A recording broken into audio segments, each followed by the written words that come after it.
Hey, what's up guys? I'm Sal. Thanks for checking out the video. We're back in the garage making some more improvements, and the focus today is lighting. Right now we're just rocking this single hanging light and it's just not really cutting it. So I bought some LED lights from Amazon and we're going to be getting those thrown in. So stick around because we're going to be going from this to this.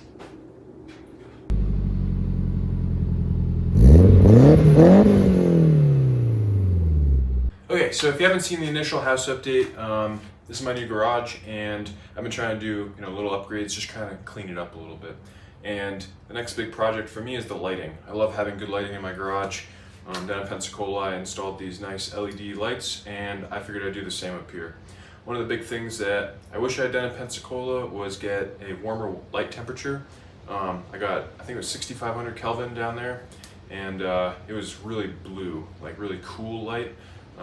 So I mean, it was good, but up here I wanted to try 5,000 Kelvin. So that's what I went with. I got the same brand and everything, but we'll get them installed. What's really convenient is I don't have to do the fancy light switch that I had to do in Florida, because the light switch here actually just controls the outlet. So these lights plug right into the outlet, and then that's how I'll be running it. You can also hardwire them, but fortunately I won't need to do that for this install. Okay, so in the package we get all these mounting pieces as well as these little connectors, just a bunch of little hardware. We get all these cables to connect the lights together, as well as run them to an outlet or have this on-off switch. It gives you a lot of flexibility of what kind of setup you want to be running. So in my case it's pretty straightforward, but there's so many different options on how to run these lights. In my excitement to get these installed, I never actually mentioned what they are. They are the Barrina T5 LED lights, and they're available on Amazon. The link is in the description below. So as far as mounting these lights, this is the bottom obviously, and then this is where it'll mount to the ceiling. And they provide you with all these little clips, and you just screw this clip to the ceiling, and then when you press the light up to it, it just clips in like that. And then the lights stay very secure. Like I said, I have these same lights in my house in Florida, and it holds up no problem. I'm never ever worried about them falling down. Okay, so as far as the layout, I bought 8 of them, and I'm thinking 1, 2, 3, 4, 5, 6, somewhere around here, and then 7 and 8 over the bench here. So hopefully that gives us a really good spread of light, and I'm sure it will. It's not a huge garage, and I think 8 of these are going to light it up pretty dang good. Okay, so one of the first steps that you should take before screwing mounts into your ceiling is just taking some measurements and having a game plan of where you want the lights to go, as well as the routing of the wiring. In Florida, I paid much closer attention to the planning phase because I had a finished garage and I wanted to tuck all the wiring into the ceiling. Fortunately, don't have to worry about that here. But once you've got your plan and you start installing the mounts, it will say that the screws that they provide strip very easily, so just take your time and maybe avoid power tools if you can. I stripped out 3 of them, and fortunately had some extras lying around from my previous install in Florida. Like I mentioned, a big part of the planning phase is wiring. Barrina does provide a number of options, but you may need to get creative depending on your space. I needed to extend the wires connecting between the lights, and I chose to solder them, and it really couldn't be an easier job. Once you cut off the end and strip back the outer casing, there's a black and a white wire inside, which you just connect to the black and white wires of the other one. You could also use butt connectors, but I just kind of like soldering. I tucked the wires away as best as I could, and then I also extended the power cable for the second set of lights. Okay, so throwing the lights on, and it is a huge difference. It's great. So it's a little bit warmer of a light temperature than it was in Florida, but I knew that going into this. This is just nice white light. I'm actually really happy with it. I wish I did this color down there. Down there it's more bluey, kind of blue, and I don't really like it. It looks very artificial. With this, it's actually really clean light, and man, just look how nice it's lighting up the whole area. I am very happy with it. Okay, cool. So staying in the same idea of lighting for a little bit longer. This left switch does the lights in here, but the right switch actually does the new lamp that I put out on the back deck in the end of the last video. And something I really like is when a house has their outside lights on at night. I think it just makes it look like nice, but also, and maybe more importantly, it makes it look like someone's home. And so, sometimes with me, I'm not home around sunset, or I'm out of town, or I just forget, to turn the lights on when it gets dark. And I ran into the same problem when I was living in Florida, and I did a little bit of research and found these really cool light switch timers that you can install, and it does all the work for you. So the ones I had down there, they're made by Honeywell Home, and it's really cool. So you put in your latitude and longitude, and it just knows where you are in the world, what sunset looks like, daylight savings, and all of that. And you can say, I want the lights to turn on at sunset, and I want them to turn off at midnight, something like that. And you just program it, and then it does its thing, which is really cool. The problem is that the ones that I installed in Florida are meant for newer houses with the 3-wire wiring throughout the house. This, being an older house, only has 2 wires. It only has the hot and the neutral, so I couldn't use those. But Honeywell also makes the same thing in a universal fit. So it has just the 2-wire application. And the only difference is it's not quite as smart as the one I put down in Florida. This one, you can still program on and off, but it's not going to compensate for the time of year or anything. You just say, I want them to come on at 7, and I want them to come off at midnight, which is kind of a pain, because then you got to go, oh crap, it's winter, I got to move it up to 5 o'clock or something. But it's still cool, still simplifies things a lot, and I think it'll make this look a lot cleaner too, because this is nasty, and I hate looking at it every time I come in and out of the house. So yeah, let's just get into it. So first order of business is finding the breaker that controls these light switches.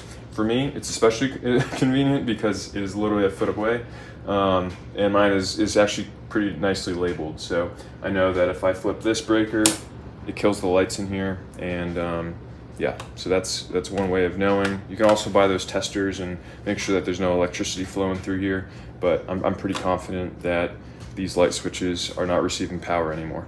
First, we'll just remove the old base plate, and then we'll remove the right light switch.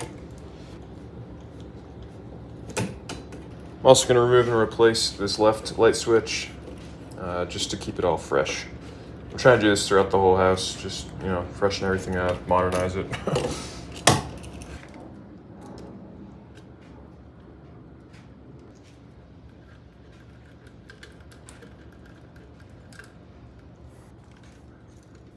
So I feel kind of obligated to say this here, but if you don't feel comfortable working on your home wiring, then definitely reach out to a professional.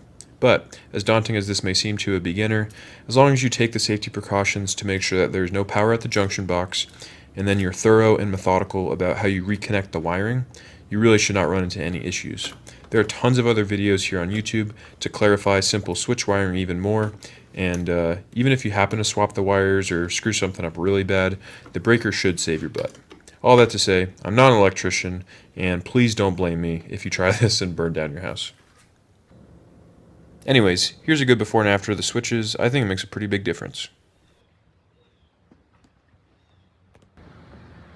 Okay, I got it all programmed. It took like 2 minutes. It actually comes with some really, really easy to follow instructions, and they work perfectly. So the way you get in here though, you just lift up this bottom piece here, and then you can see you press the program button, and it brings you in. So I have it turning on at 7:01 p.m. I guess every day of the week, and then turning off, let's see here, at 1 in the morning every day of the week.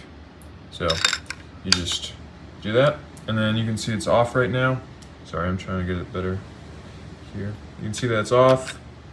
Now they're on, and now they're back off, and they'll turn on in 40 minutes at 7:01. Also, last weekend I trailered up the Nissan from North Carolina to Virginia. I didn't record any of it. I already did the trailering videos, but it all went smoothly, and I am so happy to have this car up here. Thank you to Phoebe for letting me keep it at your house for so long, but man, I have the whole pile of parts ready to start going on it, and I can't wait to start digging in. Also, I just can't wait to start driving it. It's boost season now. The weather's getting a little cooler, and man, I'm just itching to take this car out. Okay, so I was really excited to make this video. I've been wanting to lighting in here since I moved in, and it did not disappoint. The lights look great. I'm really, really happy with it. I don't even know if the camera's doing it justice. Also, the light switch, another thing I've been wanting to do for a while.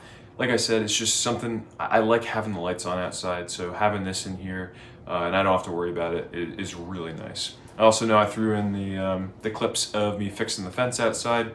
If you don't care, whatever. But I just thought it was really interesting, and I didn't know that existed. And I'm really glad that I used it because it was like 20 bucks, and now the fence isn't leaning over, and it should be really good to go. So I'll have the Fence Buddy things linked below, as well as these lights. Totally would recommend both of them. But other than that, thanks so much for watching, and have a great rest of your day. Okay, cool. If you're still watching, first off, I appreciate you. And I know that this isn't car stuff or even garage stuff anymore, but I needed to fix this leaning fence post in my backyard, and I just thought some of you might find it useful.